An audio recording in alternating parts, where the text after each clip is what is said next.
شام کے 5 بجے ہیں۔ السلام علیکم، یہ ریڈیو پاکستان ہے۔ عمرانہ ناہید سے خبریں سنیے۔ اہم خبروں کا خلاصہ۔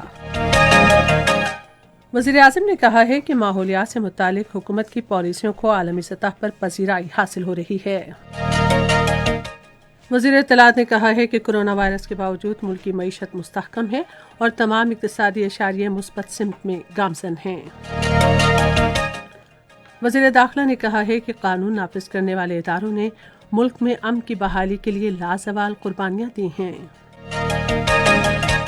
سعودی عرب نے غیر ملکی افراد کے لیے کفالہ سسٹم تبدیل کر دیا ہے اور اب وہ پیش کی اجازت کے بغیر اپنی ملازمت تبدیل کر سکتے ہیں۔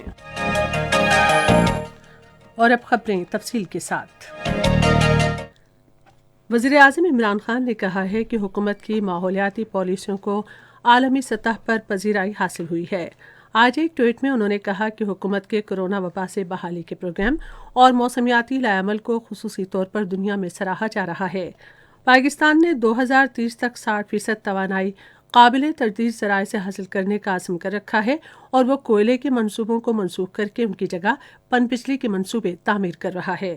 پاکستان نے پودوں کی نگہداشت سے لے کر جنگلات کے تحفظ جیسے پروگرام کے ذریعے روزگار کے 85,000 مواقع پیدا کیے اور 5,000 نوجوانوں کو فطرت کے محافظ بننے کی تربیت دی جا رہی ہے۔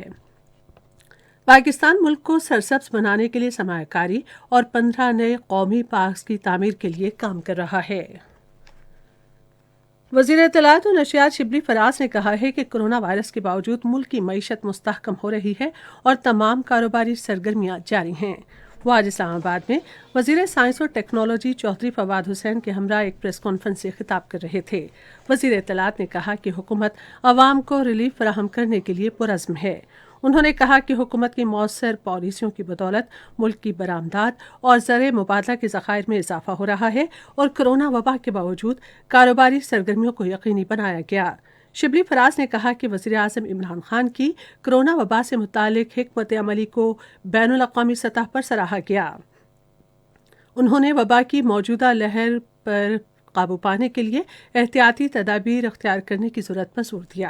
اس موقع پر سائنس اور ٹیکنالوجی کے وزیر نے کہا کہ پاکستان تحریک انصاف کے 2 بیانیے ہیں، جن میں سے ایک احتساب اور دوسرا ملک کے بہترین مفاد میں انتخابات میں شفافیت ہے۔ وزیر داخلہ شیخ رشید احمد نے کہا ہے کہ قانون نافذ کرنے والے اداروں نے ملک میں امن کی بحالی کے لیے لازوال قربانیاں دی ہیں۔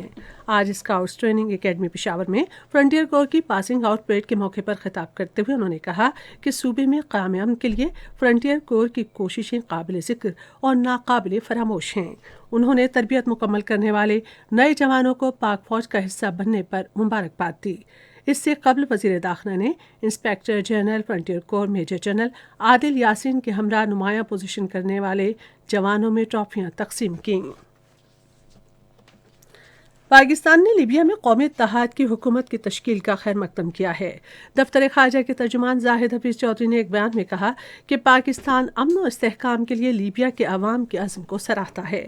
انہوں نے کہا کہ ہم لیبیا میں اقوام متحدہ کے امدادی مشن کے مثبت کردار کے علاوہ لیبیا کے لیے اقوام متحدہ کے خصوصی نمائندے کی کوششوں کو بھی سراہتے ہیں۔ انہوں نے کہا کہ پاکستان علاقائی اور بین الاقوامی فورمز پر 2 طرفہ تعاون کو فروغ دینے کے لیے پرعزم ہے۔ پاکستان وزیر اعظم عمران خان کی ہدایت پر کرونا وائرس کے امدادی سامان پر مشتمل 3 طیارے عراق بھیجے گا۔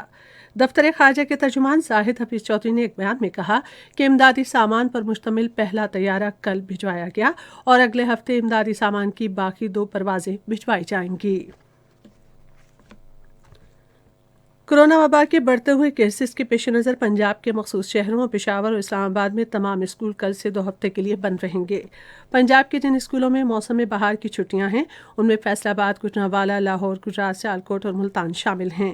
ان پابندیوں کا اطلاق تمام سطح کے جاری امتحانات پر نہیں ہوگا۔ اسی طرح میٹرک اور انٹرمیڈیٹ کے امتحانات اس سال جون میں ہوں گے اور اس حوالے سے مزید فیصلہ بعد میں کیا جائے گا۔ سعودی عرب نے غیر ملکی کارکنوں کے لیے اسپانسرشپ کے نظام کو ختم کر دیا ہے اور اس کی جگہ پر آجر اور اجیر کے درمیان نیا معاہداتی طریقہ کار شروع کیا ہے، جس کے تحت غیر ملکی کارکن آجر کی اجازت کے بغیر ملک سے باہر جا سکے گا یا ملک میں داخل ہو سکے گا۔ سعودی عرب کی انسانی وسائل کی وزارت کے مطابق نئے معاہدے کی شرائط کے مطابق غیر ملکی کارکن کو اپنے کام کے معاہدے کی مدت مکمل ہونے پر اپنے سابق آجر کی منظوری کے بغیر نئی ملازمت یا کام کرنے کی اجازت ہوگی۔ اس کے ساتھ ہی خبریں ختم ہوئیں۔ مزید خبروں اور تجزیوں کے لیے ہماری ویب سائٹ ہے radio.gov.pk اور فیس بک کے link radio Pakistan news official پر براہ راست ویڈیو اسٹریمنگ بھی بلا سکیں۔